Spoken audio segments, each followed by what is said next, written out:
Hello friends, welcome to my class. चलिए आज हम पढ़ने वाले हैं हिमालय अपवाह तंत्र। जो हिमालय अपवाह तंत्र है इसके अंतर्गत कौन कौन सी नदियों को शामिल किया गया है। तो फ्रेंड्स इसके अंतर्गत 3 नदियों को शामिल किया गया है। पहली है हमारी गंगा नदी, दूसरी है हमारी ब्रह्मपुत्र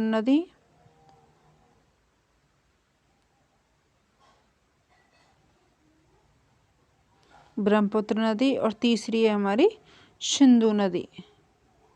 इन 3 नदियों को इसमें शामिल किया गया है। फ्रेंड्स आज की क्लास बहुत महत्वपूर्ण रहने वाली है, तो चलिए इसको हम डीपली पढ़ते हैं। जो गंगा नदी है उसके बारे में और जो उसकी सहायक नदियां हैं उसके बारे में आज हम पढ़ने वाले हैं। गंगा नदी अपवाह तंत्र। गंगा नदी अपवाह तंत्र हिमालय अपवाह तंत्र का ही एक भाग है और इसके अंतर्गत गंगा एवं उसकी जो सहायक नदियां हैं उनको इसमें शामिल किया गया है। गंगा नदी है हमारी 2 धाराओं से मिलकर के बनी हुई है। गंगा नदी 2 धाराओं से मिलकर बनी हुई है, जिनमें भागीरथी व अलकनंदा 2 नदियां शामिल हैं। जो भागीरथी नदी है वो हमारी गंगोत्री हिमनद से निकलती है और जो हमारी अलकनंदा नदी है वो हमारी सतोपंथ हिमनद से निकलती है। जब दोनों धाराएं एक दूसरे को देवप्रयाग में आकर के मिल जाती हैं। भागीरथी नदी गंगा की मूल धारा है, इसीलिए गंगा नदी की जो उत्पत्ति है वो हमारी गंगोत्री हिमनद से मानी गई है। गंगा की उत्पत्ति कहाँ से मानी गई है? गंगोत्री हिमनद से, क्योंकि जो भागीरथी नदी है गंगा की मूल धारा है। भागीरथी नदी, विलंगना व अलकनंदा ये 2 सहायक नदियां हैं। भागीरथी नदी की सहायक नदियां कौन कौन सी हैं? विलंगना व अलकनंदा 2 सहायक नदियां आकर के इसमें मिलती हैं, जिनमें विलंगना नदी कहाँ से निकलती है? खतलिंग हिमनद से निकलती है। विलंगना नदी हमारी खतलिंग हिमनद से निकलती है, जो गणेश प्रयाग में आकर के गंगा नदी में मिल जाती है। और जो अलकनंदा नदी है उसकी अनेक सहायक नदियां हैं। कौन कौन सी हैं देखिए, और वो कौन कौन सा प्रयाग बनाती हैं। उत्तर से दक्षिण का इसका क्रम है। जैसे देखिए अलकनंदा और धौली गंगा ये दोनों कहाँ मिलती हैं? विष्णु प्रयाग में मिलती हैं। अलकनंदा और धौली गंगा कहाँ मिलती हैं? विष्णु प्रयाग में। अलकनंदा और नंदाकिनी कहाँ मिलती हैं? नंद प्रयाग में। अलकनंदा और पिंडर नदी कहाँ मिलती हैं? कर्ण प्रयाग में। अलकनंदा और मंदाकिनी कहाँ मिलती हैं? रुद्रप्रयाग में। अलकनंदा और भागीरथी नदी कहाँ मिलती हैं? तो वो हो जाएगा हमारा देवप्रयाग में। तो फ्रेंड्स ये कुछ नदियाँ थी और सहायक नदियाँ जो कि प्रयाग बनाती हैं। आगे देखिए, जो गंगा नदी है वो पर्वतीय क्षेत्रों से उतरकर मैदानी क्षेत्रों में सर्वप्रथम हरिद्वार में प्रवेश करती है। सबसे पहले गंगा नदी देवप्रयाग से प्रयागराज तक कौन सी दिशा में बहती है? तो वो हो जाएगा हमारा दक्षिण दिशा में प्रवाहित होती है। गंगा नदी विश्व के 2 देशों में प्रवाहित होती है, जिनमें पहला है हमारा भारत देश और दूसरा है हमारा बांग्लादेश। बांग्लादेश में से पद्मा के नाम से जानते हैं, जबकि भारत में से सुरसरी, देव नदी, भागीरथी, हुगली, जाह्नवी आदि नामों से जानते हैं। आगे देखिए फ्रेंड्स,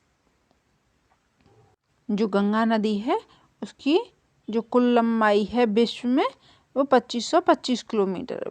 गंगा नदी की कुल लंबाई कितनी है? 2525 किलोमीटर। किंतु भारत में इसकी जो कुल लंबाई है वो हो जाएगी हमारी 2071 किलोमीटर। प्रवाह की दृष्टि से जो गंगा नदी है भारत की सबसे लंबी नदी है। प्रवाह की दृष्टि से सबसे लंबी नदी कौन सी है? तो वो हो जाएगी हमारी गंगा नदी, जो 5 राज्यों में प्रवाहित होती है। कौन कौन से 5 राज्यों में गंगा नदी प्रवाहित होती है? उत्तराखंड में, उत्तर प्रदेश में, बिहार, झारखंड, वेस्ट बंगाल, इन 5 राज्यों में गंगा नदी प्रवाहित होती है। आगे देखिए, उत्तर प्रदेश में इसकी जो लंबाई है वो सर्वाधिक है, 1450 किलोमीटर ये हमारे उत्तर प्रदेश में बहती है। जो गंगा नदी बाएं से दाएं तरफ समस्त नदियाँ पूर्व से पश्चिम की जो क्रम में बहती हैं वो कौन कौन सी हैं? सबसे पहले आती है हमारी महानदी। जो महानदी है उसके बाद आती है कोसी नदी, उसके बाद आती है गंडक नदी, उसके बाद में घाघरा नदी। जो महानदी ये महानंदा नदी है ये हमारे पंगला झोरा जलप्रपात से निकलती है। कहाँ से निकलती है? पंगला झोरा जलप्रपात से जो महानंदा नदी है वो हमारी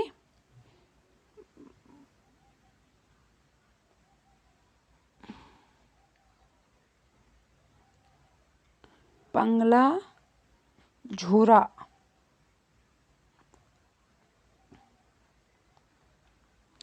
झोरा जलप्रपात, और ये कहाँ पर है?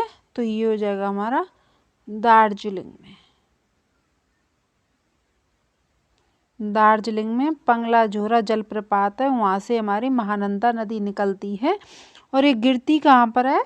तो ये हो जाएगा हमारे गंगा नदी में, वेस्ट बंगाल।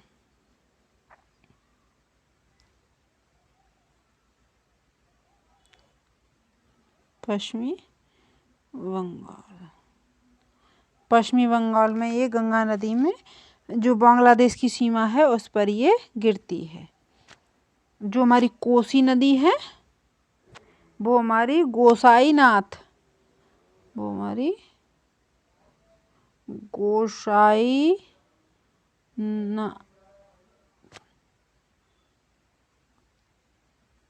गोसाई थान चोटी है एक,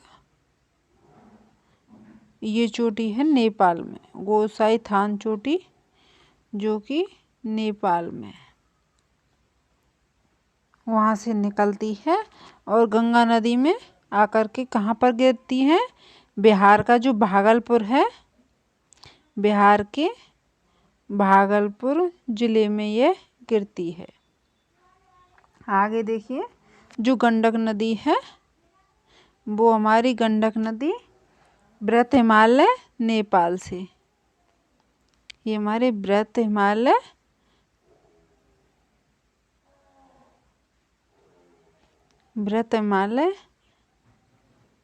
नेपाल से निकलती है।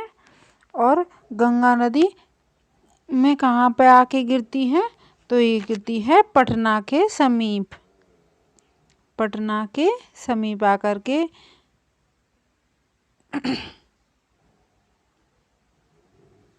पटना के समीप आकर गिरती है। आगे देखिए, घाघरा नदी, जो घाघरा नदी या सरयू नदी के नाम से जानते हैं इसको, ये हमारे मापचाचुंग हिमनद से निकलती है। मापचाचुंग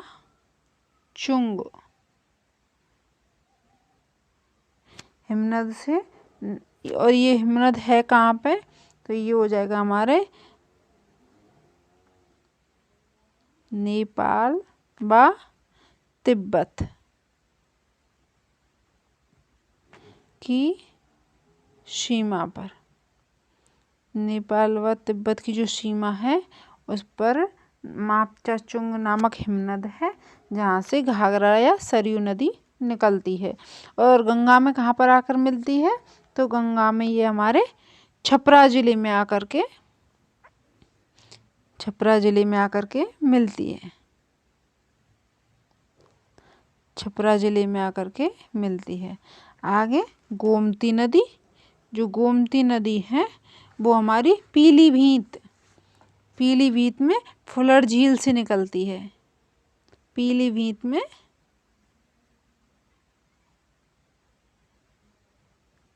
फुलर झील से निकलती है, फुलहर झील से निकलती है। और ये गंगा नदी में कहाँ मिलती है? तो वो जाएगा हमारा गाजीपुर के कैथीग्राम में, गाजीपुर के कैथीग्राम में आकर के ये मिलती है। आगे देखिए, एक लास्ट इसकी हो जाएगी हमारी रामगंगा। और रामगंगा कहाँ से निकलती है? तो ये भी निकलती है नैनीताल से निकल के उत्तराखंड से, और कन्नौज में आकर के गंगा नदी में मिल जाती है। कन्नौज में आकर के मिल जाती है। आगे देखिए, जो महानंदा नदी है गंगा नदी की बाएं तरफ से मिलने वाली नदियों में सबसे पूर्वी नदी है। तो सबसे पूर्वी नदी कौन सी है? महानंदा नदी। यह नदी वेस्ट बंगाल बिहार के बीच जलीय प्राकृतिक विभाजक सीमा बनाती है। तो फ्रेंड्स, आज हमने गंगा नदी एवं उसकी जो सहायक नदियां थी उनके बारे में हमने आज पढ़ा है। आई होप आपको अच्छे से समझ में आया होगा, और इसके पार्ट हैं उनको हम नेक्स्ट वीडियो में कवर करने वाले हैं। तो फ्रेंड्स, आज की वीडियो हम यहीं पर समाप्त करते हैं। Thanks for watching this class. Thank you.